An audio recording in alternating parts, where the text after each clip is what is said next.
Hello and welcome to Kyoto Driving Park. So without further ado, let's get it started.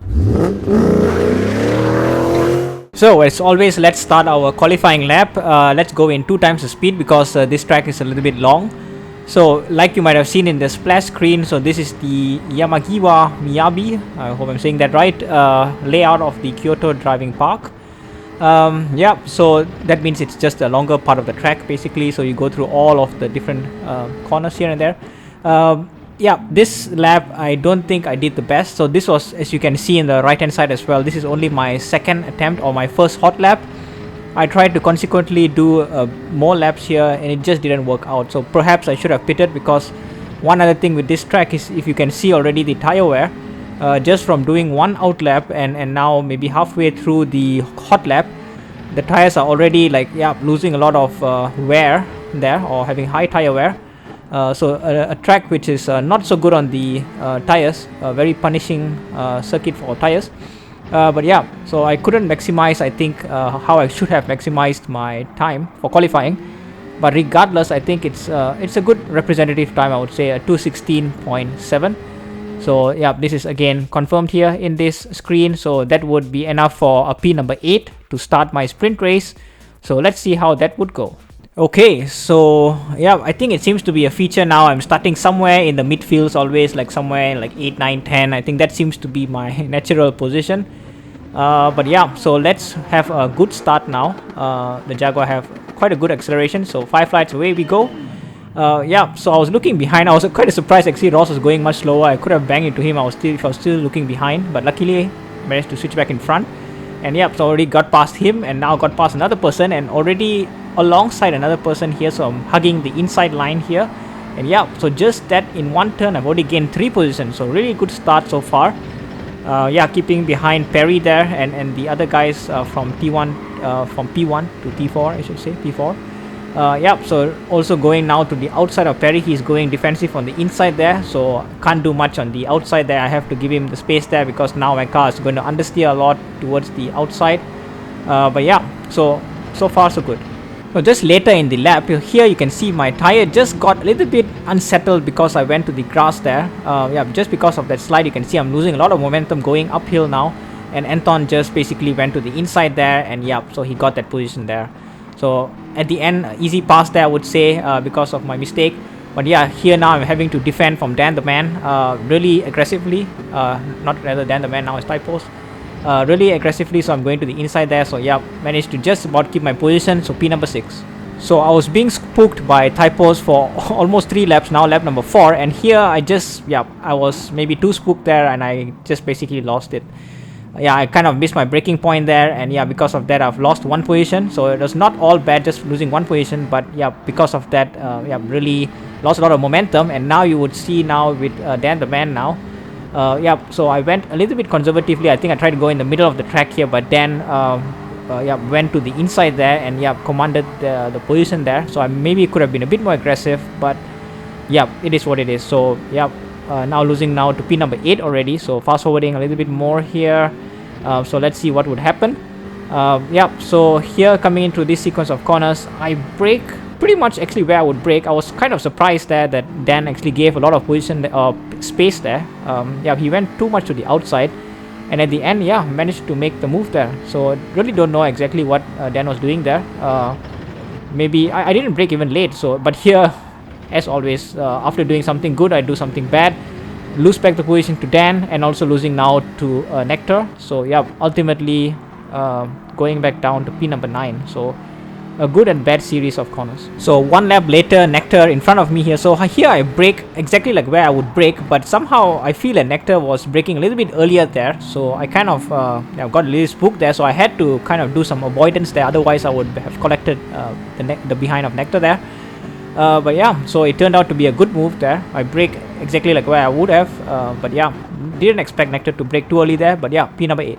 And so just like that, that's where I would finish, coming out to the last corner, coming to the straight already. So that's where I would finish, P number 8.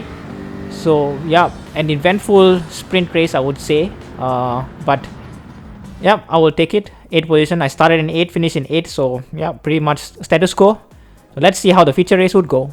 Alrighty then, so let's start in 6th position. So that's where my 8th position in the sprint places me here in the feature race.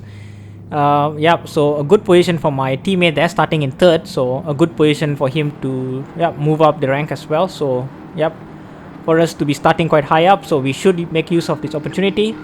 So yeah, let's start this rolling start. Of course, 40 minutes. Let's go. Yeah, of course, nothing much will happen because of the rolling start here, and also this this left-hander, which is a little bit of a fast left-hander. So yeah, nothing much will happen. Let's go now later in this lap. Yeah, so let's see. So I'm behind Nectar there. So yeah, actually there was a problem there from Mortal. Yeah, made a mistake there, so it promotes me now to P number 5. So let's skip now to lap number 3. I know I had a speed difference over Nectar there. So in the past lap, I tried to go to the outside. Now I tried to go to the inside, and I kind of spooked him a little bit there. There was no contact. I know for sure I didn't hear anything from my side. So there was no contact there, but I kind of spooked Nectar there. And so now I'm giving him enough space there to go to the inside as well. Because of that, I have to even lift a little bit there. But yeah, the position was made P number 4. So lap number 4, you can see that Perry is behind me and really close to me. You can see now the radar, he's going to go to the inside there. I didn't really want to fight him because Perry showed real good pace in this track here.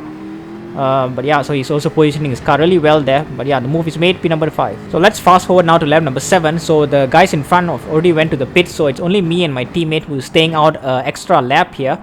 And Chris was going a little bit slow here, my teammate. Don't know if he really wanted to just make me get past or he made a mistake there. But regardless, now going through the sequence of corners, I'm going to make my biggest mistake of the feature race.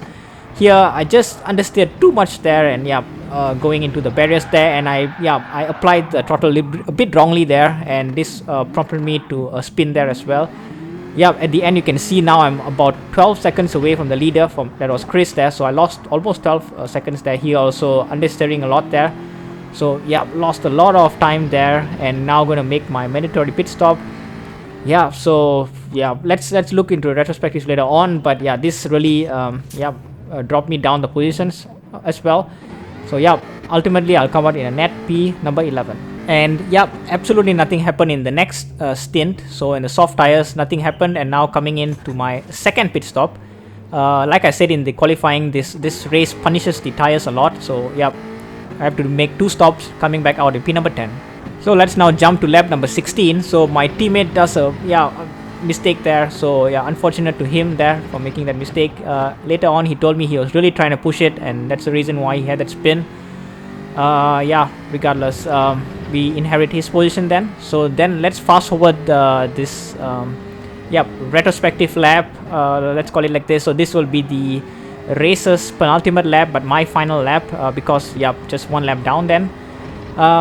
So I guess this race didn't really make too many mistakes, especially in the qualifying. I think could have done a little bit better there. Sprint race, there was this one big lockup, which then I lost 1 position and lost a bit of momentum and lost another position there. The feature race was the one that I made this biggest error there, where I had a spin there. But I think without that, even maybe I was still targeting somewhere close to 5th or 6th there. So again, another textbook fundamental errors that are being made by my side. So I really have to improve on this. On the bright side, I think there was no incidences where I clashed into somebody or somebody clashed into me. So really happy on that. But regardless, I think I can do much better. But yeah, definitely much better race compared to the last race that I had in Le Mans. So definitely a step up from that. So I will take it. So coming now to the line in P number 9. So of course a confirmation again, then I of course have to go to the next page to see myself there. So Chris managed to finish 11 despite the spin there. So just a confirmation there again. So in the final standings, I'm in P number 12, but again, as I always say, I'm not looking too much into this. 1 more race to go to finish this season. Let's finish on a high. So till that race, thank you very much for watching, and hope to see you guys in the next video.